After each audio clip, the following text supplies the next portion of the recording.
So before we jump into the actual battle, I want to take a few minutes to just review the armies that I'll be using today.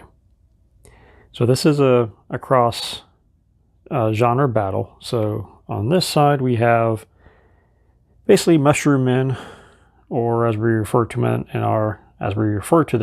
our army list. These are the fungoids. So a few different units here. These fellows in orange, these are what we call Fungus Brutes. So think of them as, say, ogre versions of mushroom men. Here we have some smaller troops with some multicolored little dots on their head. These are referred to as Fungus Spores. So these are near mindless troops. We have a large beast here, monster. If you're familiar with Dungeons & Dragons, your D&D, this is basically the purple worm. So in our fantasy world, the fungoids actually raise these purple worms. And if we go over here, we can see purple wormlings. So these are basically baby versions of purple worms, those that actually survive. Grow into one of these. So here, with these white-topped heads, these are colony guard. So these are what pass for trained warriors for mushroom men.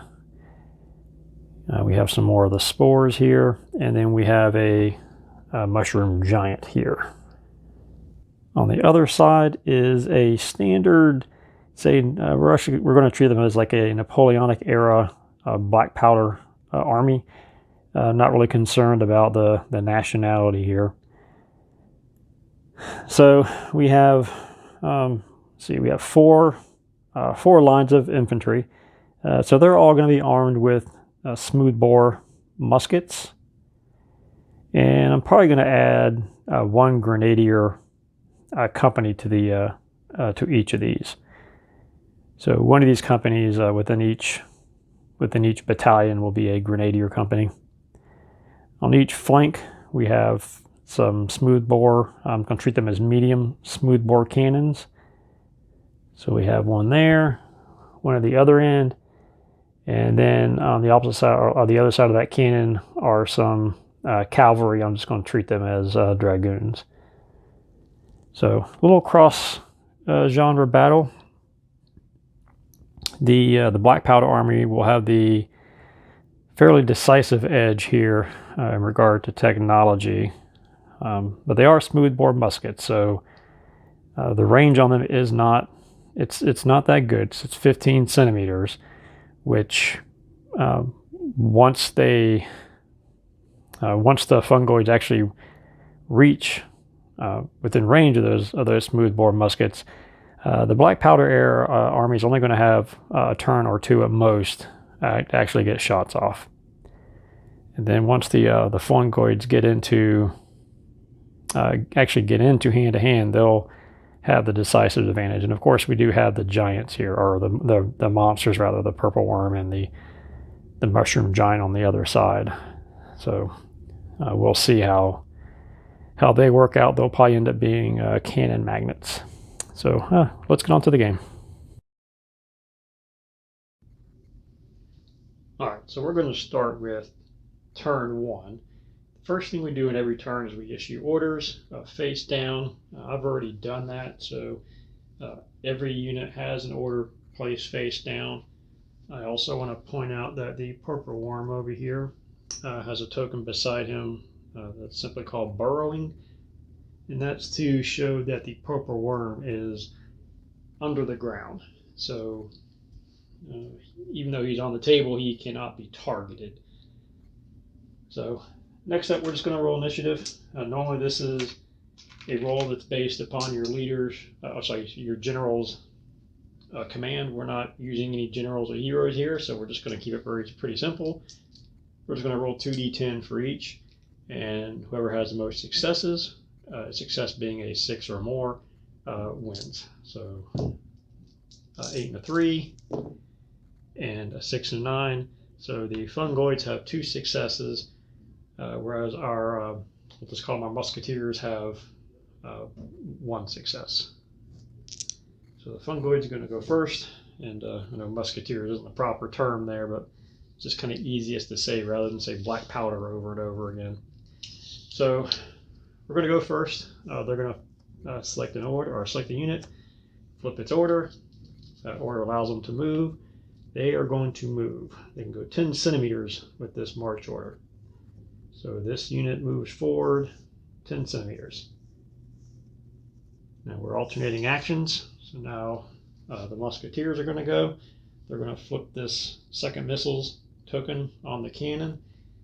Second missiles does not allow movement. So I should clarify here, we're in the reveal orders and movement phase at this point. So all we're doing is we're flipping an order. If that order permits movement, then we move the unit now. We're not engaged in any combat at this point. So we flip that token, but they don't move just yet. Next up, we'll go to the brutes. They have march, so they will also move 10. So they're going to stay right behind these colony spores. We're going to go over to the other cannon battery, flip its order. Again, second missiles, doesn't move. Let's go to our purple wormlings. I'm going to grab their sheet here. So this is an example of a typical army sheet that we use, our army roster sheet. So you'll want to have one of these handy when you play, along with just a reference sheet. And that's all you really need. Obviously, if you're new to the game, you'll want to keep a copy of the book, whether PDF or physical, have it around. We usually just keep it on a tablet right over there. That's all you really need. We have table lookups and what have you really kept to a minimum in the game. So there's the only thing you really should have to refer to once you kind of get a handle on the turn sequence is just back to your roster sheet. All right, so the wormlings are they move pretty fast. Their base move is 7, so on that march order, which means they can go up to double, they're going to go 14 centimeters.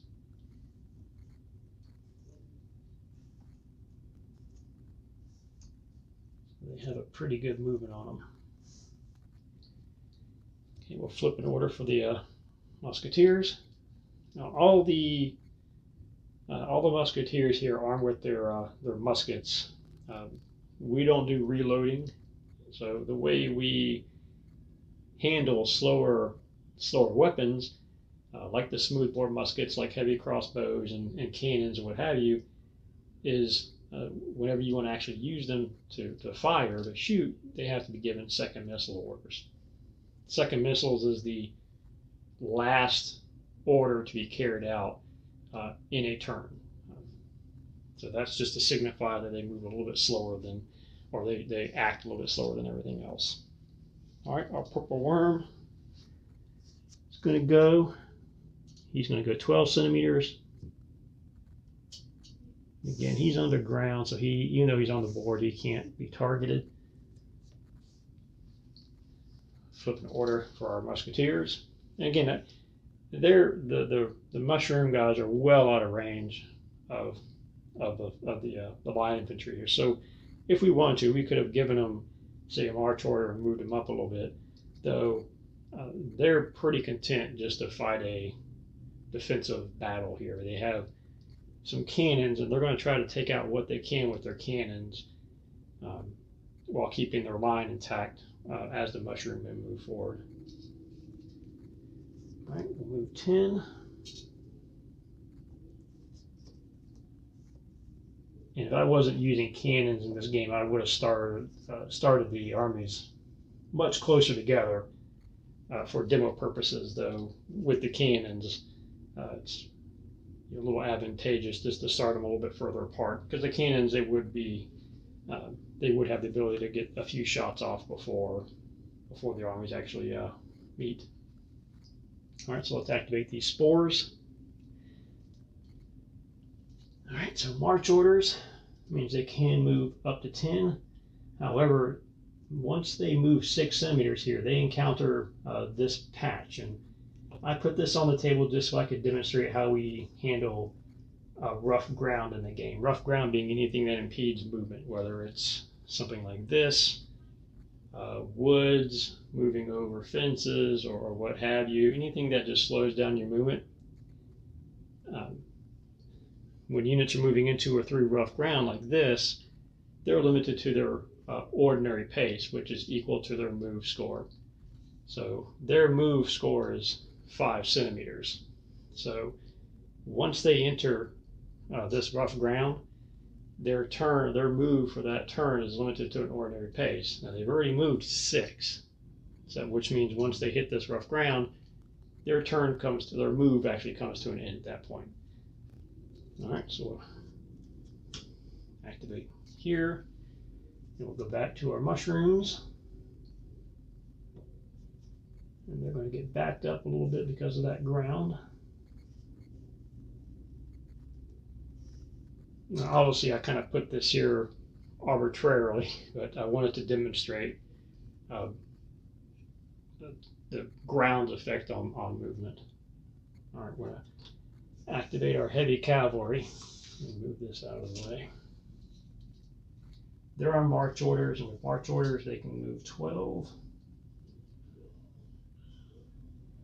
And one thing you may notice here is that we have different size bases we're using. Even though these are all really 6 centimeter, I'd say the black powder era army here is more true 6 centimeter or 6 millimeter rather, whereas the mushroom guys are probably closer to maybe 8. And of course, with miniatures, it's not really a standard basing, anyway. So whereas the mushroom guys are all on 40 by 40. A lot of these, like this cavalry, for example, they're on what appears to be more like 30 by 30. So we don't enforce any kind of basing standard with Ages of Conflict. So use kind of whatever you feel like using. Giant, he's basically going to move up right behind them here. And then our last unit of cavalry, of dragoons, is going to move up. So that's it for reveal orders of movement. So reveal orders of movement, that phase comes to an end once every unit's order has been flipped, once the unit itself has been activated. So next we're going to go on to combat. All right, so combat is carried out over 4 phases. The first phase are units with first missiles, and we have no units with first missiles on the table at the moment. First missiles being the order. There's a first missiles order. We don't have anyone activated with first missiles. We have no units with march orders that have missile weapons. Next up is hand combat. We're not engaged in any hand combat yet. So we go on to the last phase of combat, which are units with second missiles. The mushroom men have no range at all, really. So we do have quite a bit of second missiles here with the Musketeers, but the maximum range on these smoothbore muskets is 15 centimeters, so you can see everything's well out of range. However, the cannons have a significantly longer range. They can actually shoot up to 100 centimeters. So we'll just go ahead and take a few shots here. So there's 2 ranges associated with the cannons. There's short and there's long. So 35 centimeters. And what we want to do, we'll say the cannons, as long as you're shooting a round shot, they have the ability to actually go through multiple units. So what's going to happen here is they're going to shoot in this straight line.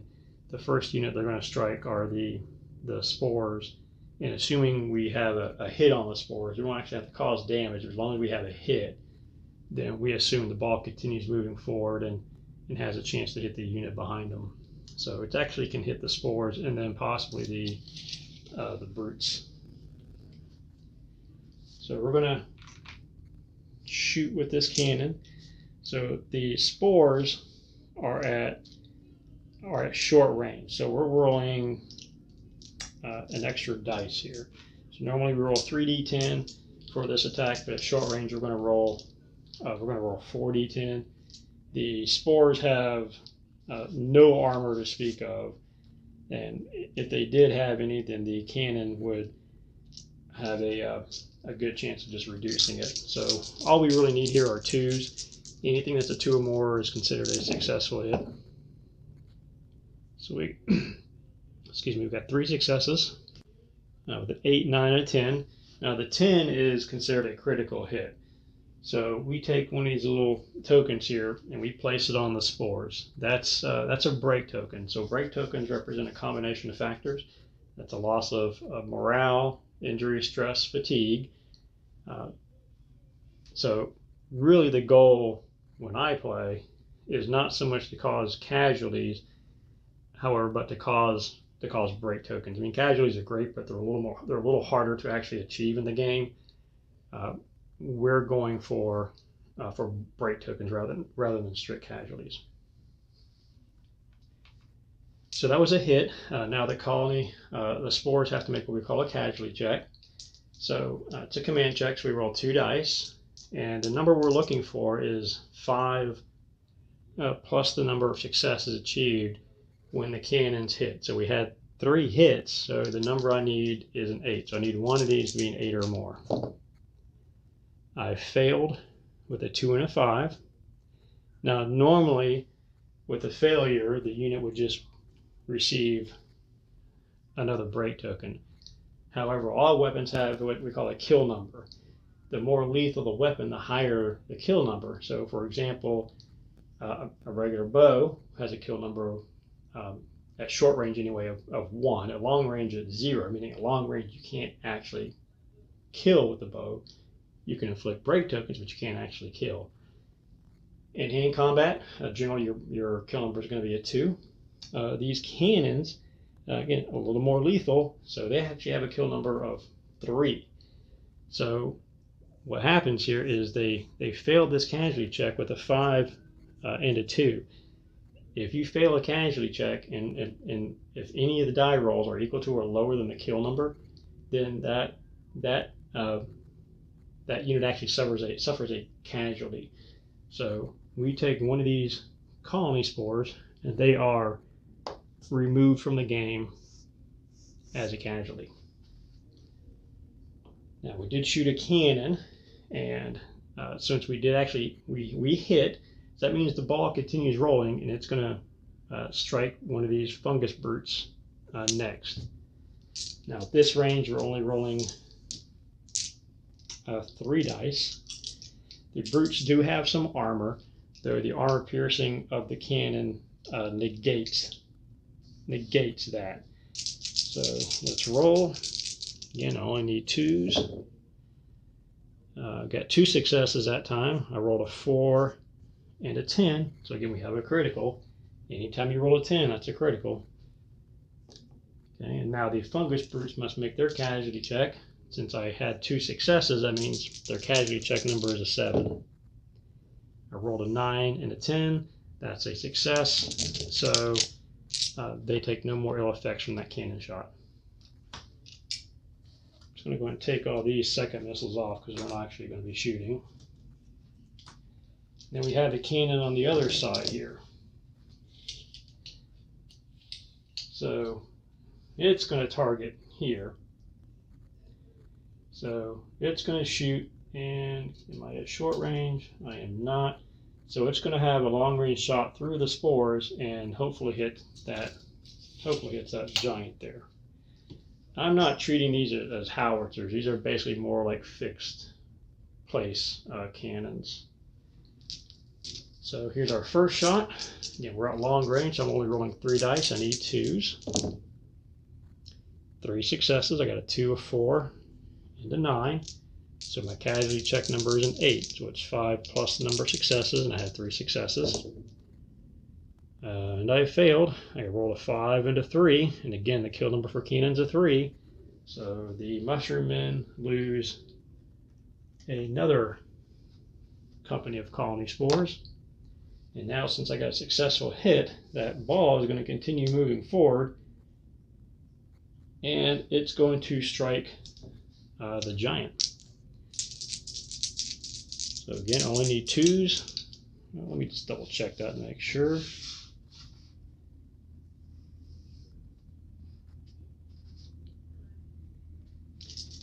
Actually, I need 3s in this case. I need a 3. It's only reducing their armor by, it's only reducing the giant's armor by 1. It only has a defense of 4, but I'm reducing that to 3. So I need 3s. And 3 successes. A 3, a 6, and a 9. So the giant is going to make his casualty check. Now that's a giant. So one thing you'll see here is that hitting monsters like the giant, it's not necessarily more difficult to hit them, though it is more difficult to kill. And let me demonstrate that. So this giant has an ability called toughness. So normally we roll 2 dice when we make our casualty check. But in this case, a giant, he's going to roll more dice. So he's going to get 5 dice to roll for this casualty check. The casualty check dice, we're going to make them a different color. So we're going to roll blue. For the toughness dice, we're going to make them blue. Now these don't count towards that kill number. So if I fail the casualty check in one of these, is that it hits that kill number or lower, it doesn't count. The only ones that can actually result in a kill are the regular casualty dice. So we roll. I have 3 successes, so I only need one of these to be an 8. And there we go. I got one there and one right there. So the giant effectively shrugs off the cannonball. All right, so it's the end of the turn. Let's take up our orders. The last thing we do here is units that have break tokens, they have a chance to rally those off. So think of this as the commander, rallying the troops, getting a boost of adrenaline, or rotating soldiers who are fatigued back to the perhaps back to the rear of the formation, however you want to think of it. So this is a simple command check, so it's 2d10. Every success allows you to remove a break token. So I'm going to roll for the colony spores. I have 2 successes, but they only have 1, so I remove it. Now let's do the brutes. And I rolled a 1 and a 3, so no successes, so they do not remove their break token. All right, that is the end of turn 1. Let's go on to turn 2.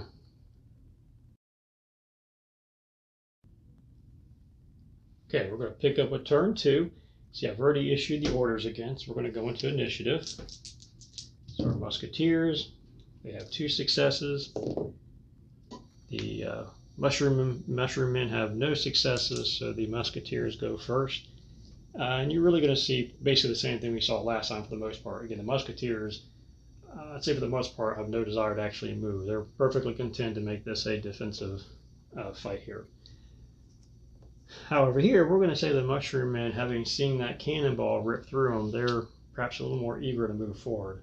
So instead of giving them march orders over here, I'm going to give this unit charge orders. So charge orders allows the unit to move up to their charge pace over smooth ground. We're going to call this smooth ground. Now the charge pace is 3 times your move, so their move is 5. That means they can go up to 15 centimeters. So they're going to move forward 15. Now there is a downside to this charge order. This isn't really like Hollywood, where we see units charging hundreds of yards and still have this nice formation, or they're just content to just charge into hand combat all broken up and no semblance of order. Commanders did their best to keep order in combat. And even though these are Mushroom Men, we're still going to say they kind of understand some of those tactics. However,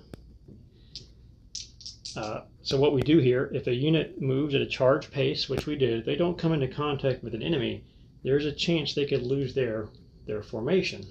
So this is a command check, 2d10. I only need 1 success, and the success being a 6 or more. So I only need 1 of these to be a success.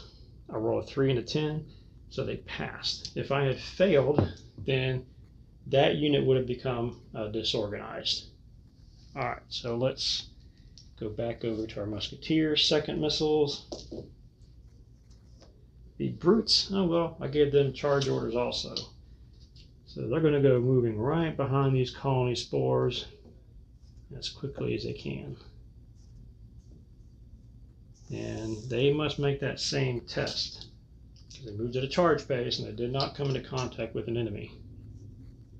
So I roll 7 and a 10, success, so they're fine as well.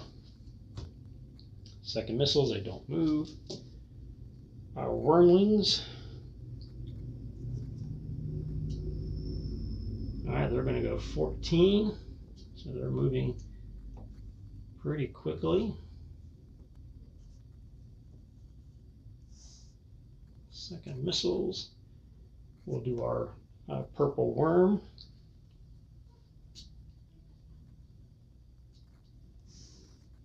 Again, he's underground, so he actually cannot be targeted.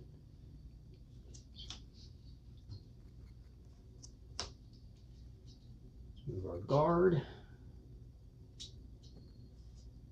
And they are getting outpaced by the purple wormlings, but I think they're okay with that. So here, let me demonstrate another aspect of movement. So, and really just to kind of keep the game moving as quickly as possible, if you're far enough away from an enemy, then you have much more freedom of movement. So the basic rule is if you're not within an enemy's threat zone, which is 10 centimeters, 15 centimeters, then you can really move a unit however you want to move it, with the only real caveat being that no part of the unit can move more than its pace. So for example, with these spores, if I want to move them over here to avoid this terrain, all I have to do is just slide them on over. I don't have to do any kind of complicated wheeling or changing facing or anything like that. It kind of suspends belief a little bit, but again, the point is to kind of keep the game moving quickly. All right, so let's go to our cavalry. They're going to move along at 12.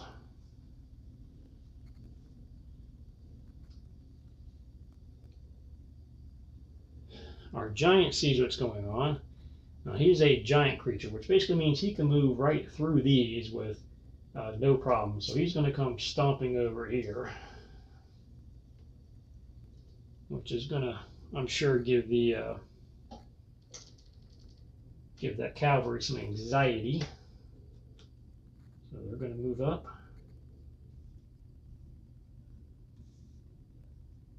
And our last unit, they're actually just going to kind of stay put for the moment. No, I'm going to move over. Let's go ahead and move them over. It's just going to slide them right on over.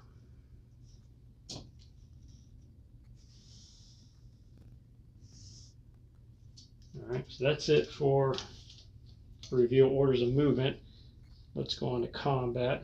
Again, no first missiles, no march. No hand to hand. Let's see what we have for second. No, they are within range.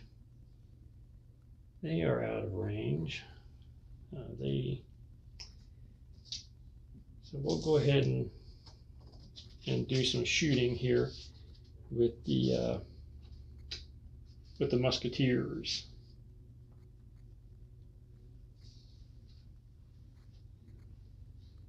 All right, so the Canes are going to go first. So they're going to take another straight line shot here. And at this point, the Spores and the Brutes are at short range. So we're rolling 4 dice. And only need 2s. Got 4 successes. So my casualties check number here is a 9. I failed. I rolled a 6 and an 8. I didn't roll the kill number, and that just means the Spores receive a token, a break token. So since I hit, the ball keeps on moving. targets the brutes. We have, a another 10. That's another automatic breakpoint. And I got 4 successes, so again I need a 9. And I got it. There's a 10. So that's it for that cannon. Now these musketeers are out of range, but here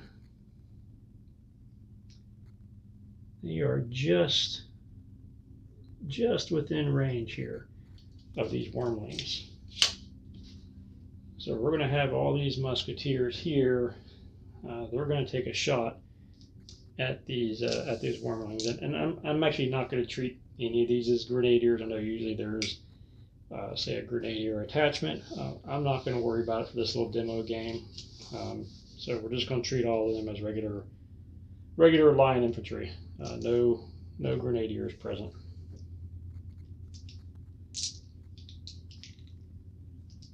All right, so we have 3d10. Now attacks are done by company. So there's 6 companies here. So that's 6 attacks on the wormlings. And they only need 2. The wormlings really have no defense to speak of. So it's 2 successes, including a 10. So that's an automatic critical. Oops, automatic token rather, I should say automatic breakpoint. Now the wormlings make their break check, or I'm sorry, their casualty check. I passed. The second company, 3 successes, so I need an 8. They passed. The third, 3 successes, so again my casualty check is an 8. Passed with a 10. Fourth company, 2 successes, so my casualty check number is a 7. And I failed. I rolled a 1 and a 2, so that's actually a kill. So 1 unit, or 1 company of wormlings is gone. I think I'm on company 5 at that point. I think I lost count, so hopefully I don't give an extra shot. Passed, and the last company, 3 successes, so I need an 8. And I failed, but it's just a break token. So that's it for there. We do have our cannon over here, and they're going to take a straight shot here at that giant. So the giant's going to be within short range. So we got 4 dice, and I need 3s. So that's going to be 4 hits. Again, our giant here has 3 points of toughness, so he's rolling extra dice. So I need a 9. And I passed, just barely so. There's 1 9. So that ball did nothing. But I did hit. So a hit isn't whether or not he makes his casualty check. His hit is what I actually roll when I'm making the attack. Since I did hit, the ball keeps on moving and now targets those spores behind. Let me see if that's a short range. No, that's not a short range. So I'm rolling 3 dice. That's 3 hits. So they need an 8. And they got it, 9 and 10. So that ball did nothing. Now the dragoons here are actually armed with cavalry muskets. However, these muskets require second missiles if I want to shoot them. Since I gave these dragoons march orders, that means they cannot shoot the muskets on this turn. All right, so that's going to be the end of the turn. So let's try to rally off some of these breakpoints. We'll roll for the spores. They do not remove any. Let's roll for the brutes. Again, they don't move any. Let's roll for our wormlings here. And they remove 1. All right, that is it for turn 2. Let's go on to turn 3.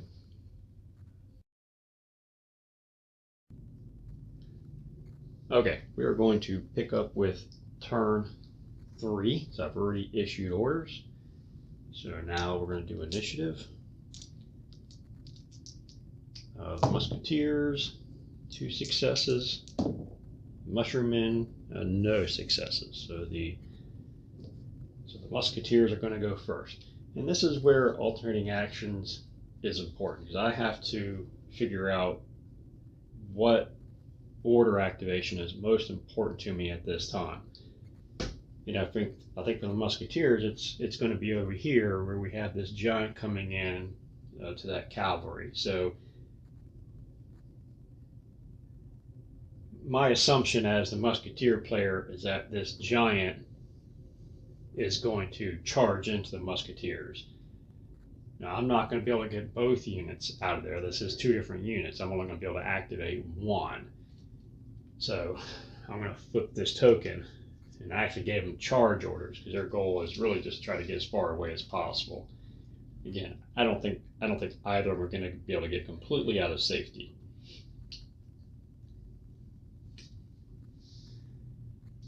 But that's a bit of metagaming, and we're going to assume the cavalry doesn't really know that. So they're going to move 18 centimeters, and again, that's not actually getting them out of safety. So now, as the mushroom player, we're going to again alternating action. So now the mushroom men get to, or the fungoids, I guess I should say, get to activate. So they're going to activate their giant. And even though I moved the cavalry, it didn't really get them out of the way, though it does force the giant to make a decision as to which one they're going to hit. And he's just going to hit the unit straight in front of him. So I measure to make sure it's within range. It is within range. Now, when we have units going into hand combat, we have to look at the presence of the two units. So this mushroom giant, his presence is a 4. Each base of cavalry has a presence of 2. Since we have 2 bases or 2 companies in that unit's total presence is a 4, so they're equal. If the giant had a higher presence, then this cavalry would have to make a check to see if they suffer any break tokens that represent like a loss of morale to have this big giant charging into them. If the cavalry unit was larger, then the giant would have to check to see if it would actually engage in hand combat. Since they're even, neither of them have to make a check, and this giant could charge right in. Now the cavalry, they have an option here, or they have some options, I should say. They can either take the charge. If they have missile weapons, they can fire or cast those missiles, or they can voluntarily fall back. Now they do have missile weapons, but their missile weapons require second missiles. So second missiles, missile weapons with second missiles are not eligible to cast missiles or to shoot at a target that's coming in. So in this case, what we're going to say is the giant's going to charge in, and the cavalry, they don't feel real good about taking this, so they are going to fall back. So I flip their token. They fall back at their charge pace of 18 centimeters. An important point here is the giant can still continue its charge. So he started about right here, and so his charge would end about right here if I want to continue moving him that far. If the cavalry could not get out of his way, so basically if they couldn't get away from him, if the giant's completed charge would have still brought him into contact with the cavalry even after they fell back, then they would have received 2 break tokens. Now, as it is, they did fall back at that charge pace, so they have to make a command check or become disorganized. They passed. I have an 8 and a 3, so they do not become disorganized. That does not count as activating their order. So now I still have to activate an order. I'm going to do second missiles there. We've got the spores over here. Actually, I'm going to do them last.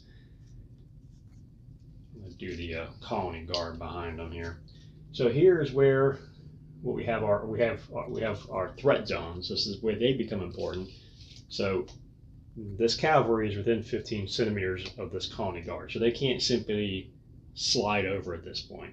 Since they're within 15 centimeters of an enemy unit, the only way they can either move back or they can move front.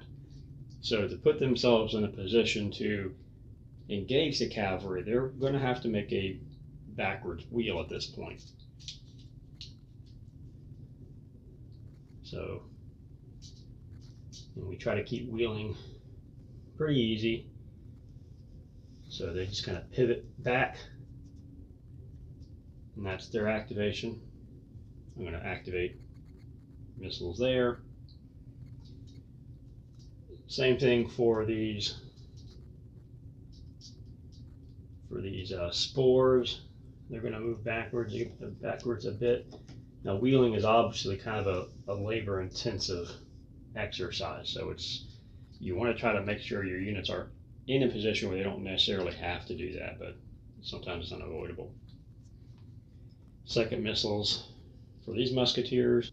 I'm going to activate these purple wormlings, and I gave them charge orders. Now we do allow pre-measuring here, so as the fungoid player, I always could have checked to see if they were within charge range. I knew they were because their charge range is the same as the long range for the muskets over here. So 15 centimeters. Now here's where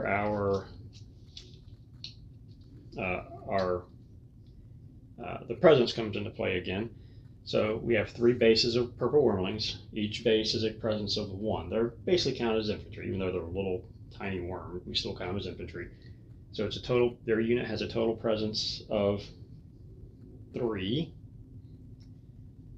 This unit here of musketeers has a total presence of 6, since we have 6 bases. Even though the bases are smaller, we're still counting them as the same. Again, because there's not really like a basing standard with miniatures. Everyone kind of does their own thing. So 3 versus 6, since the musketeers have a higher presence, the wormlings must make a check. I rolled a 1 and a 10. All I needed was 1 success, a success being 6 or more. So they charge right in.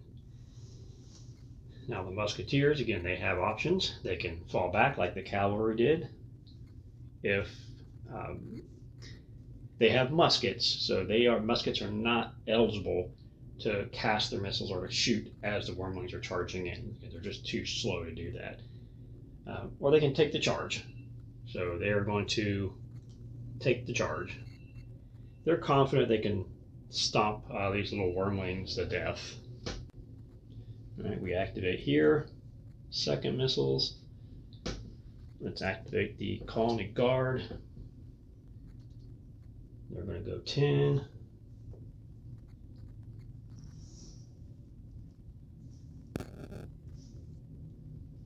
Second missile is here. Another charge, and this is going to bring them up just short. They are not within range, so they're going to be just short here. And again, I did that charge without making contact, so I need a command check. They pass. Second missiles, they don't move. The brutes behind them, they're moving at a charge pace as well. Here's their command check to see if they become disorganized. They do not. I rolled a 10 and a 5. And the musketeers have no units left to activate, so we do our purple worm. I forgot to put a token earlier, so it's going to move here.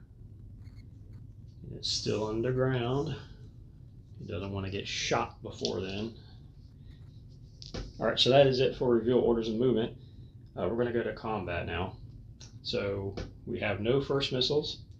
We have no units with march orders that are casting missiles. So next we go to hand, and we have some hand this time. We have these purple wormlings against some of our musketeers.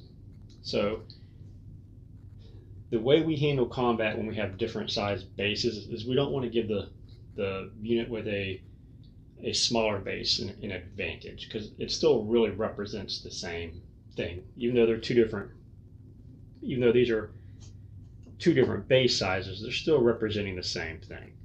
So how we handle that is we just say that an equal number of bases fight. So the wormlings have 3 bases. That means 3 bases from the musketeers fight. So we try to keep it even.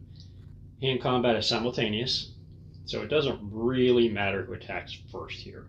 We don't actually remove any casualties until the combat is completely over. So we're just going to roll the wormlings first. They're not very good in combat. You got 2d10.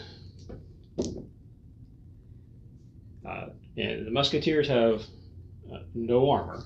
So my target number here is a 2. So I didn't really explain this earlier, but when you're doing combat, whether it's hand combat or range combat, the target number you're rolling depends upon your opponent's defense. In this case, since the musketeers are wearing no armor, we're just using their base defense, which is 2. So the wormlings have 1 success. So the musketeers are rolling their casualty check now. Casualty check number again is 5 plus the number of successes. Have 1 success. So I get a 6. And I passed. I got a 7 there. So I'm going to go ahead and do the other 2 companies of wormlings. They're attacking. 2 successes. So I need a 7. And I failed. And again, this is hand combat. Typically in hand combat's typically a little bit deadlier than most missile weapons. So I failed with a 1 and a 4. Kill number in hand combat is typically going to be a 2. Since I failed the casualty check and I rolled equal to or lower than the kill number, the musketeers are losing a base. So I'm just going to move it back a little bit just to show that they still get to attack. And then the last company of wormlings, 2 successes, and I passed that casualty check. So now we have the musketeers. They get to attack back. They have 3 dice. The wormlings have no defense, so I need 2s. It's 3 successes, so the wormlings need an 8. They fail, so that's another break token. The second company, that's 3 successes, including a critical, so that's another break token. And here's your casualty check. And they got a 1 and a 10, so they pass that. And the last company of musketeers attacks, and 3 successes, so I need an 8. And again, I got a 10, so they pass. So now that this hand combat is over, we just remove this that stand of musketeers as a casualty. And you can kind of handle removing casualties 2 ways. It's kind of up to you. Just depending on whether you want to make it easy or, I don't know, more realistic. Again, removing a base doesn't necessarily mean like the entire company was annihilated. It's just a representation that the effectiveness of this unit, the effectiveness of their fighting is just being reduced. So you can remove, just any company in the unit, or you can say that the particular company that was being attacked, so if it was this wormling attacking this company, if they failed their casualty check, then you can remove that particular company. It's really up to you. Doing the particular unit does give you some options, because you're breaking up the line at that point, and you could, maybe penetrate that gap. So you have some options there. I'm just going to keep it easy and just remove 1 on the end. All right. Next, let's go to, well, it's all the hand combat. Let's go to second missiles. We're going to start here with the cannon down here. They're just going to take a shot at that giant. That's a pretty scary sight coming in. So this is short range. So we get 4 dice, and at this point, at this range, that giant, his armor is negated. So I need 2s. I got 3 successes. So I need 8s. Well, this is bad luck for the giant. So I needed an 8 for my casualty check. Because again, I got 3 successes or 3 hits when I attacked with that cannon. The toughness dice, none of them passed. I got a 2, a 3, and a 4. So none of them passed. And again, even though none of them passed, and a couple of them actually did roll lower than that kill number, the toughness dice don't count towards that. So at this point, once none of them actually are successful, we can just discard them completely. Now the regular casualty dice also failed with a 3 and a 5. So if I was playing poker, that'd be great. 2, 3, 4, 5. But in this case, it's not so great. Since I rolled that kill number for the cannon kill number at this point is a 3. Then the giant is actually just dead. So the giant gets taken off the board. That's a pretty big loss for the mushroom men. So we'll just place him over here.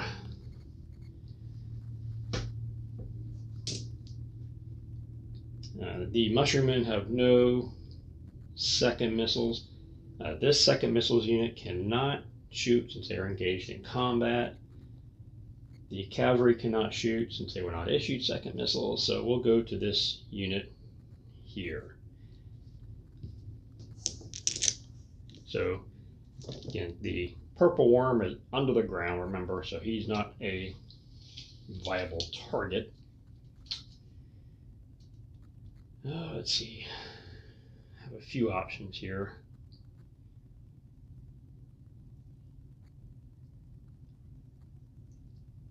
Some of these can shoot at this unit. The only company that's actually a viable target for the most part. And we're going to start down here. So when we're measuring distance, we measure from closest to closest. So we're going to say these 2 companies are shooting here. Just because they're at long distance and it's the only company they could actually target due to line of sight. So they roll. That's 2 successes. Pass the casualty check. The next company. It's 3 successes. They pass the casualty check with a 9. Now the others are at, the other 3 are actually at short range, so they're going to get an extra die here. That's 3 successes, so I need an 8. I passed with a 10. That's 4 successes. I failed, but did not get the kill number, so that's just another token. And 1 more attack. That's 4 more successes. And again I failed. So another break token on those that colony, those spores. So that's it for them. So now we're going to handle this unit, and also they can all target them, all well within range, and they are all within short range. So these spores likely aren't going to last through this round, because now we got 6 more units, or 6 more companies of musketeers at short range are just going to unload on these spores. So let's see what happens. This is company 1. That's 4 successes, so I need a 9. And I failed. Let me just go ahead and grab a handful of these things. So I'm probably gonna need quite a few of them. All right, next unit. That's 3 successes, including a critical. So I need an 8 on my casualty check. I passed with a 10. 3 more successes, so I need another 8 on my casualty check. Again, I passed with a 10. I'm just using a little counter over here. When you hear those moments of silence, that's me just keeping track of my counter of how many companies have attacked, because I don't want to lose count. Oh, that's a really good roll there. So this here, on this attack, we actually got 2 10s, though we only count 1 towards a critical. So it's not a D10, I'm sorry, it's not a break point per 10 rolled. It's just, if you roll a 10, they get a break point. So it's 4 successes, I need 9, and I failed, so that's another break point. And company 5, I need another critical, and we got 3 successes, but they passed that casualty check. And now the last company, 4 successes, and I failed. So those colony spores, how many is that? That is 9 break tokens. So they are in really bad shape at this point. And now we bring up the cannon. The cannon actually cannot, it's not going to target the spores. It's going to go ahead and target the, it's just going to do a straight shot with the Fungus Brutes. Now at this range, we're actually going to use canister shot with these cannons. And I could have done the same thing with the giant. I just didn't think of it. But we're going to do it now. Let's see, he is about 14 centimeters away. So well within range of canister shot. That means I get to add 2 dice. Now the difference with canister shot is, whereas the ball can affect multiple units as long as that ball keeps traveling, canister shot is just affecting a single base. So it's only going to attack this single base Fungus Brutes, but I'm rolling more dice when I do it. A little more deadly. In canister shot, it creates just a massive killing field. So we're going to roll. Wow, that's a really good roll. So I got 3 10s out of that one. So that's an automatic break point. And I got 5 successes out of that. So they need a 10 for their casualty check. And I did not get it. So it's another break point on them. Okay, so we're going to the end of the turn. We're going to take off our orders here. Just going to take them all off.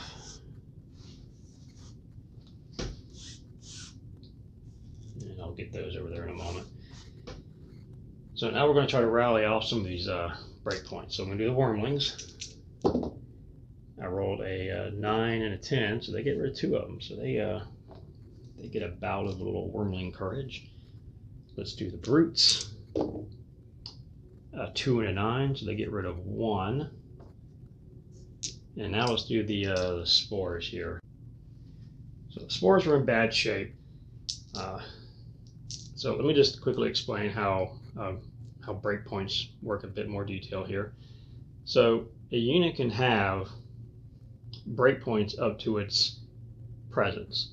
This unit's presence is a 3. That means they could have up to 3 breakpoints. When they hit that 3-point threshold here, the unit is no longer allowed to advance. They basically suffered enough morale or stress or what have you to say that they just refuse to move any further. Once they go over that threshold, in this case 4, the unit at that point is either going to retreat, or it's just going to rout off the table completely. So the way that works is, and this isn't going to be for the Spores, I'm just demonstrating, it's just a command check. So I roll. If I fail the check, which I did in this case, I'll roll a 3 and a 5. Again, I need one of these to be a 6 to be a success. So in this case, I failed with 3 and a 5. The spores would route from the table. So I just pick up the entire unit and they're gone. If I passed, let's say a 3 and a 7, then they simply retreat back. So now, first off, I do get a chance to rally off some of these points, some of these break points. I can't get enough off of here that there's, mathematically impossible. So, but they still get to remove some. So I make their command check, their rally check, basically roll a 6 and a 1, so they get rid of 1. That still leaves them with way too many. So now I'll make that command check to see what happens as a result of them having too many breakpoints. And a 4 and a 5, so they failed. Now the spores are a little special circumstance. They have a special ability that we call to the last, and you can use this ability to represent a few things. Now mechanically what it does, it basically just means they fight to the last, the last soldier or combatant, or in this case, mushroom spore standing. And that can be, maybe they're like Spartans and they're just, they believe in fighting to the death. Or maybe they're like the spores, which are basically just near mindless and don't really know any better for the most part. So typically, again, if a unit fails this check, they're routed. If they pass, they retreat. A unit that has to the last doesn't actually retreat. So if I had passed this, say I roll a 6 and a 5, they would stay there and keep fighting. However, I did fail a 4 and a 5, so they are still removed from the game. So this entire unit of spores is removed from the battle, along with this big pile of break tokens. Now the brutes right behind them, they saw this happening.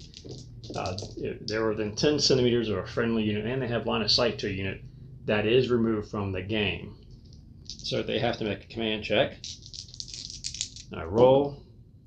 I pass with a 6 and a 7, so they're fine. If they had failed, they would have received 2 more break tokens. Just a sign that the morale of that unit is continuing to disintegrate. All right, well, that's the end of turn 3. Let's go on to turn 4.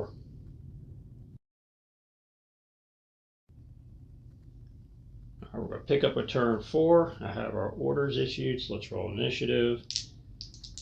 The Musketeers, 1 success. The Mushroom Men, 2 successes. So the Mushroom Men are going to go first, and we're going to go into reveal orders and movement. So again, I think about, as the Mushroom Man, what is the most important thing I can do at this point? And for me, it's probably locking down, or trying to lock down this cavalry. So I gave these spores a charge order.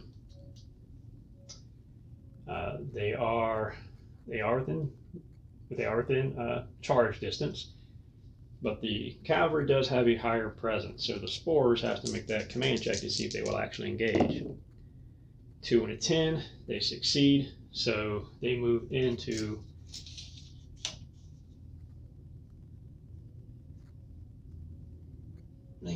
combat here with the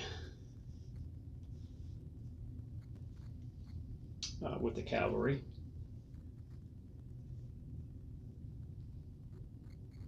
So the cavalry, I'm going to flip theirs. The guard is basically going to they're going to wheel back a little bit more. Or pivot, I guess I should say, in that circumstance. This cavalry, they're going to try to get back into the action, so they're going to move at a charge pace. Here's their command check to see if they become disorganized. They do not, because I rolled an 8, so that's a success. Over here, it's going to get him out of the way. So our purple worm, he's going to burst up through the ground at this point. So he can actually go behind them. So he's actually going to go behind them, and then burst up from behind. Now, when a creature is burrowing like this, there is no presence check. Yeah. So he just bursts up out of the ground, and he's going to attack. I'm going to flip that one. I'm going to flip that march order. Now we can take another unit here of Musketeers and kind of wrap them around. That way they can bring a bit more to bear on these Wormlings. The Colony Guard, they're going to kind of shift over a little bit in anticipation of needing to come into hand combat if these Wormlings falter. The Musketeers here, we're going to move them. So they're going to, I'm just going to actually wheel them here. That way they can get into better position to fire on that Colony Guard. Our Brutes, they will charge into hand combat, and their presence is the same. So this unit has a presence of 6. These Brutes, each base, their basic count is as large infantry. So each base has a presence of 2. So both units have a presence of 6. Now the Musketeers are just going to take the charge. Probably not the smartest idea, because they're probably going to get annihilated here, but whatever. Second missiles there, and second missiles there, and that's going to be all, oops, and there's second missiles. So that's going to be all the orders. Let's go on to combat. Nobody has first missiles. There are no units with march orders that have missile weapons. So we're going to go on to hand-to-hand, and we have quite a few hand-to-hands going on here. So we're going to start here with these with these Brutes versus the Musketeers. So the Brutes, a little more effective in hand combat. They're rolling 4 dice, so I need 2s. And this is where the Musketeers are going to start a bit of a disadvantage, because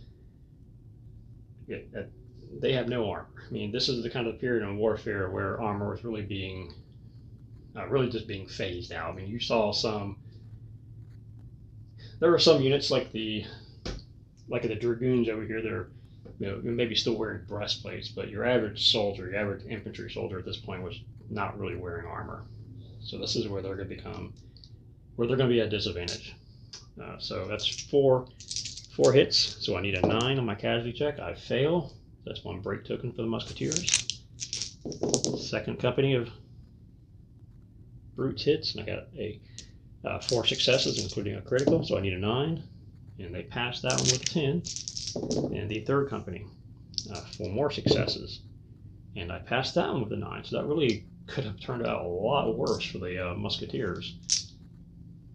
They get to attack back. So again, we're doing equal number of bases here. Unless you're wrapping around like I am here, or you've penetrated a gap in the line, then you really just do equal number of bases when in hand combat. So the Brutes, they have natural armor. So I need 3s, 3 successes, and they failed.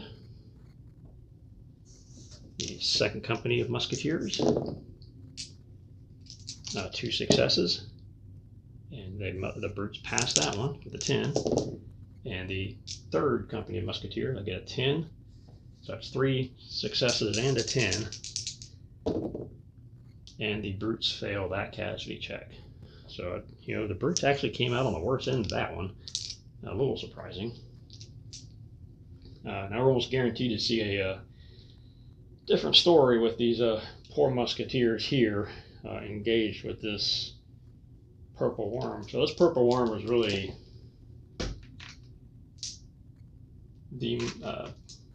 I'd say one of the most deadly units we have in the game. I didn't really grab enough dice out of here, so I'm just going to steal 2. Actually, just going to steal 2 blue ones. So in hand combat, this guy is actually rolling. It's actually rolling 10 dice.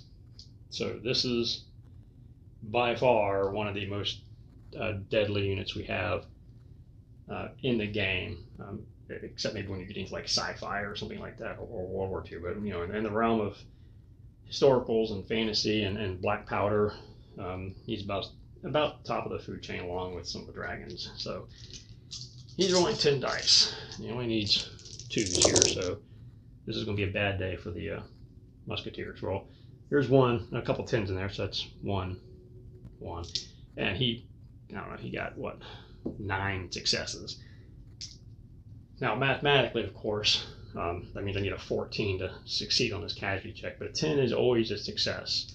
So even though he achieved 9 successes there, I still only need a 10 to succeed on the casualty check. And look at that, I did it, a 6 and a 10. So the Musketeers attack back. Now normally the Musketeers are rolling 3 dice to attack.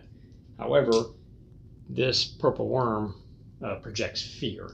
And the way we handle fear is we tried kind of the normal way of just making units run away and what have you. It just kind of became a real mess. So what we're doing with fear is it reduces the fighting capability of units. So the worm has a fear rating of 2. In this case, that means it reduces the effective fighting of the Musketeers by 2 dice. So they're only rolling 1 dice when they attack. And the worm has a armor of 5. So nothing there. All right, let's go down here. And we'll have the Wormlings attack first. I need 2s. That's 2 successes. And, well, the Musketeers failed the casualty check, and I rolled a 1, so that's a kill. So we'll just move 1 of them back. That's going to be at least 1 casualty. Next, that's 2 more successes. But they've passed that one. And the last company of Wormlings, 2 more successes. And again, they failed to roll a 6 and a 1, so that's actually 2 casualties for those Musketeers. But they still get attacked back. And again, this time the Musketeers actually get, instead of keeping them the number of bases that are fighting equal, which would be 3 and 3, we have one of them wrapping around. So that actually gives them a bonus company that can attack here. So that's 3 successes. And the Wormlings failed their casualty check. So that's 1 token. Second company, 2 successes. And they rolled a 2 and a 1 on that casualty check, so they actually failed that one completely. So that's a kill. The third company Musketeers, 3 successes. And again, they failed, and they rolled that kill number. I needed an 8, and I rolled a 7 and a 1, so that's actually going to be another kill. And the last company Musketeers, again, 2 successes, so I need a 7, and they failed that one. So that's a pretty deadly round of combat all around there. So we removed 2 companies of Wormlings and 2 companies of Musketeers off the table. And the last combat we have is down here between those spores and those dragoons. So we're just going to do the spores first. So the spores roll 2 dice, and the dragoons, they're really the only unit for the Musketeers that have armor. So instead of the typical 2, the spores need a 5. 2 successes. So I need an 8, and the dragoons pass with a 9 and a 10. The dragoons are attacking back. They're rolling 5 dice. So they're on horse that are basically trained for combat, so they get some bonus dice here. And I need 2s. and that's 5 successes. So I need a 10, and the spores failed. So that's a break token for them over there. Alright, that is it for hand combat. Let's look at second missiles. So these cannons over here don't really have a viable target at this point.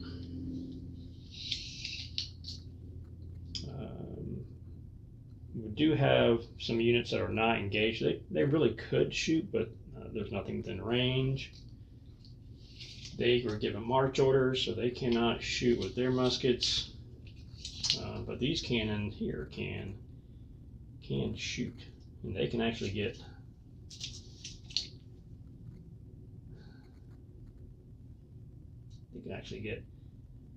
we'll say two units of spores lined up as targets. Now they're all within long range, but it's worth a shot. I'm sorry, there's a colony guard, not colony spores.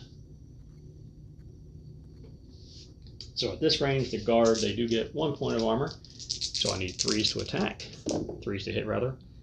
That's 3 successes, including a critical. So that's 1 break point on the colony guard. And their casualty check here is going to be an 8. And I passed. Again, but I did hit. So the ball keeps moving and it strikes that second company of colony guard. 2 successes. I'm sorry, 3 successes. And they failed. I needed a 8. I rolled a 6 and a 1. So that is actually a kill. So they lose a base of colony guard from that cannon. That is it for combat. Let's go to the end of the turn. So again, we take off all of our orders and try to rally out some of these break tokens here. We'll just start down here with those spores. They pass, so they remove their only token. The guard, they pass, so they remove their only token. The Wormlings here, so their presence is only a 1, and they have 3 tokens here. So they really need to get rid of one of these. Actually, 2 of them, I should say, sorry. They only get rid of 1. I rolled a 5 and a 7, so they get rid of 1 of them. Now they, again, so they're going to check, since they did not rally off enough of their breakpoints, they're going to check to see what happens. Now they have the same to the stubborn ability that the spores have. So we roll to see the result. An 8 and an 8.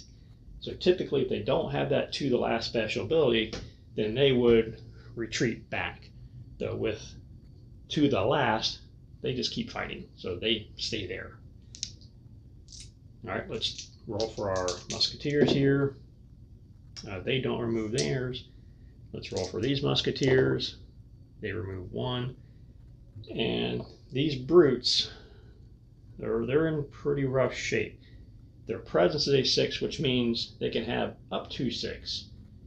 And they have 6. So they really need to try to get rid of a couple of these here. 6 and an 8. All right, good job. They got rid of 2 of them. So that's it for the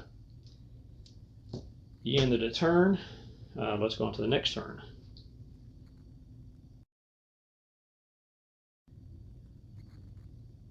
Okay, next turn. I'm probably going to make this the last turn. I've already issued orders. So let's check initiative. Musketeers, 2 successes. Fungoids, no successes. The Musketeers are going to go first. What do I really want to do here? First thing I really want to do is activate this order of cavalry, and they're going to charge. They are just within charge range, so they're going to charge those spores. So now this unit has a presence of 4. The spores there only has a presence of 3, so the spores must make a command check. They passed 3 and a 6. If they had failed, they would have received 2 break tokens. However, I'm also charging them on the flank while they're engaged in combat. So that necessitates another command check. But they pass that one too with a 9. So nothing happens other than they get engaged on the flank. So flip that token. Yeah, that doesn't count as activating. So we'll go ahead and activate. Go and activate that. Just colony guard. They're going to move closer. They don't anticipate those spores really lasting out the fight, so they're going to get in a better position. Let's activate the cannons. These guard are going to move closer. Same reason, they don't think those worms are going to last, or those wormlings are going to last. Second missiles. March. A lot of these are pretty much the same at this point, so they're all locked into hand combat. So we're just going to flip them all over. They can take a unit here, move around to the flank. Really, I could do the same thing here. I'm not going to worry about it because this is going to be the last turn, so I'm not going to really worry about it. All right, that's it for review of orders and movement. Let's go on to combat. Nobody has first missiles. Nobody has march orders with missiles, so we go on to hand combat.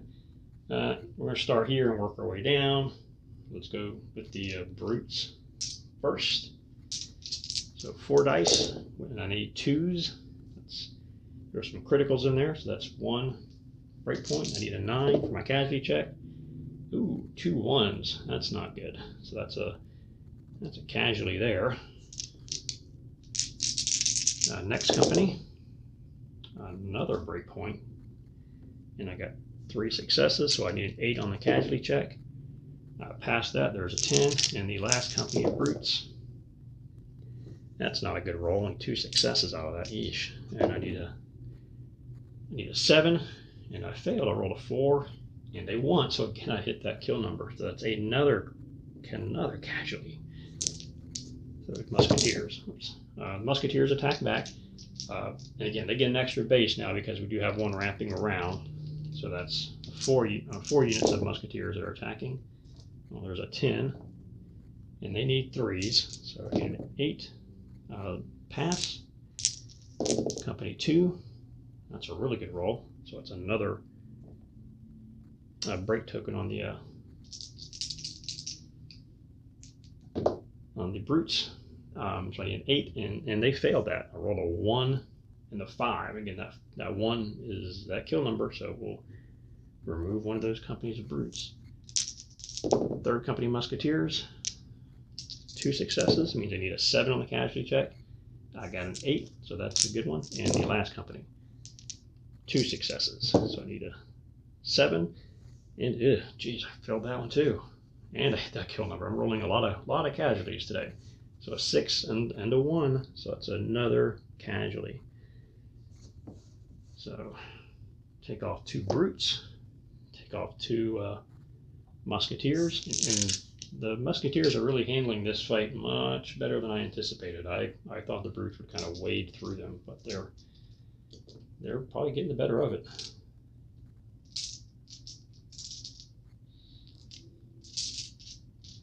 All right, now we go to our purple worm. 10 dice.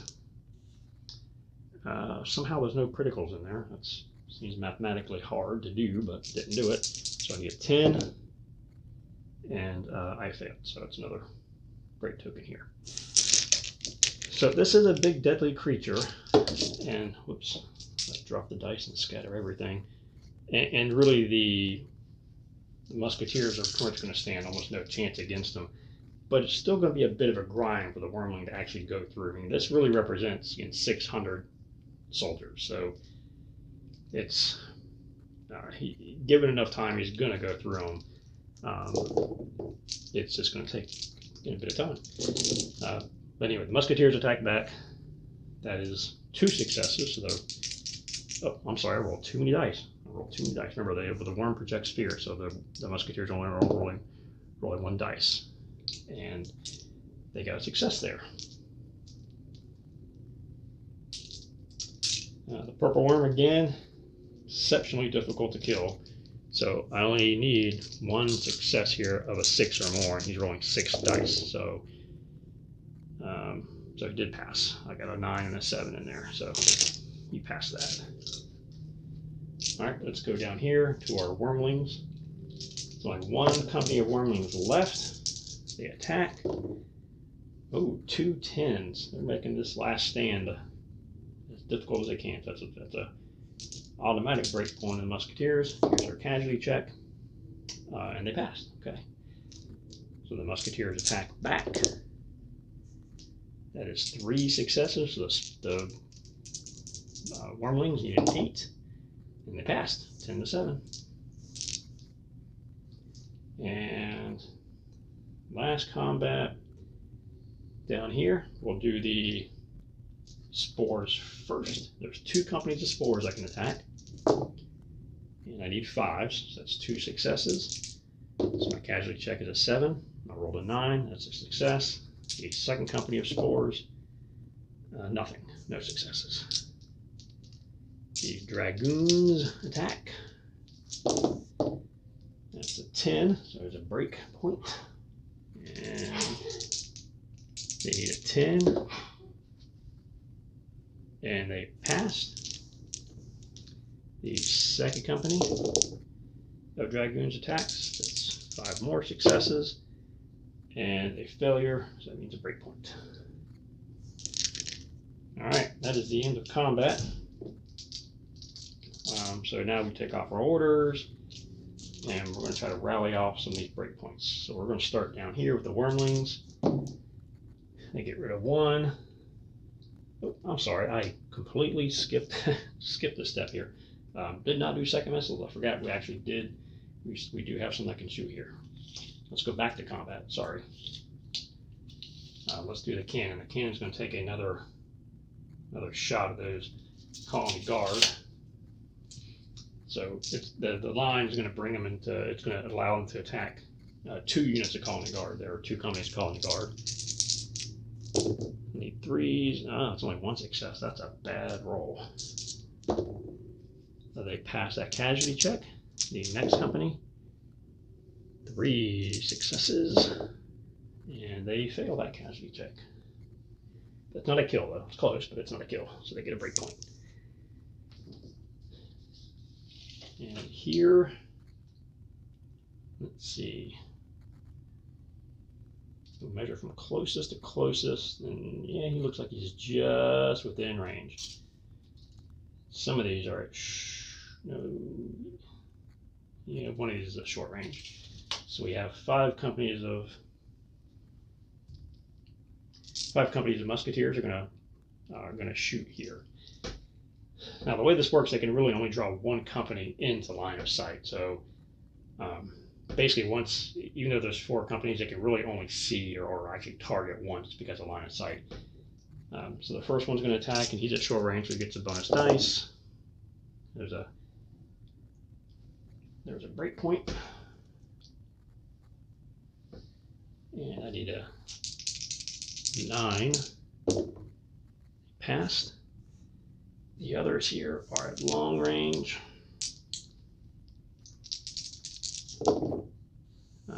3 successes, so I need an 8. They passed. The third one, 3 successes. I'm sorry, 2 successes. And they passed. Fourth one, 1 success. And I failed. And nope, I'm sorry, I passed. I can't count today. I only needed a 6, and they got it. So last company, 2 successes, so I need a 7, and I passed. So another very good round of shooting for those Musketeers. So now that'll do it. So that is now the end of the turn. So again, let's remove our break tokens, and let's make our rally checks. So we'll roll for our spores here. They remove none. Roll for our guard. They remove none. Let's roll for our musketeers. They remove their lone token. Wormlings, they are over their break. But they rolled 2 10s, so they remove both of theirs. So they are happy little wormlings.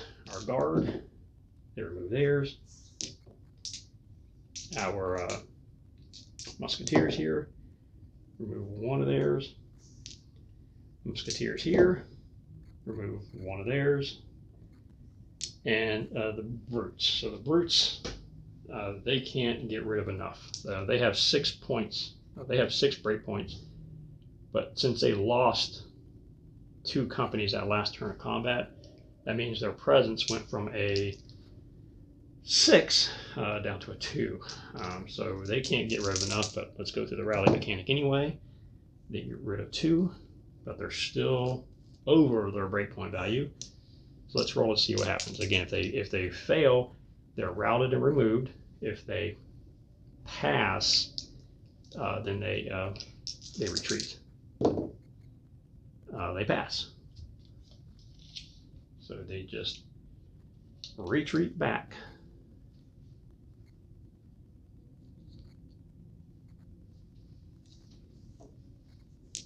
And now the next turn, and we're going to make this the last turn, I do want to point out with these brutes, since they are above their breakpoint value, they would not actually get issued an order on the next turn. They cannot, if you're over your breakpoint value, you cannot act with that unit. It can't shoot, it can't advance, and if it's actually engaged in hand combat, then it's just automatically removed from the table. So if these musketeers, if they had been in a position to follow up on the next turn, and I don't know if they actually could reach them or not. Let's see. Oh, well, actually just barely so. So let's say on the next turn, if I had issued them charge orders, they would basically had caught up to those brutes and removed them from the game anyway. But that's it. I think we saw kind of what not really what I expected.